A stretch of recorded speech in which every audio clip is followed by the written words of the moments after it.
Hi all! ఈ రోజు నేను చేయబోయే రెసిపీ వచ్చేసి పెసరపప్పు హల్వా చేయబోతున్నాను. ఎలా చేయాలో చూపిస్తాను రండి. ఇంకెందుకు ఆలస్యం లేట్ చేయకుండా వీడియోలోకి అయితే వెళ్ళిపోదాం. 1 కప్పు పెసరపప్పు తీసుకున్నాను. 4 టైమ్స్ అయితే బాగా వాష్ చేసుకున్నాను. మళ్ళీ వాటర్ పోసి 4 అవర్స్ అయితే సోక్ చేసి పక్కన ఉంచుకున్నాను.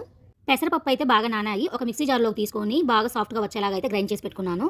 స్టవ్ ఆన్ చేసి గిన్నె పెట్టుకొని 1 కప్పు బెల్లం వేసుకున్నాను. అలానే హాఫ్ కప్పు వాటర్ కూడా వేసుకొని బెల్లం అనేది కరగనిచ్చుకొని ఒక స్ట్రైనర్ తీసుకొని ఫిల్టర్ చేసి పక్కన ఉంచుకున్నాను. ప్యాన్ పెట్టుకొని ఘీ యాడ్ చేసుకొని కాజునైతే గోల్డెన్ బ్రౌన్ వచ్చే వరకు వేయించుకొని పక్కకు తీసి ఉంచుకున్నాను.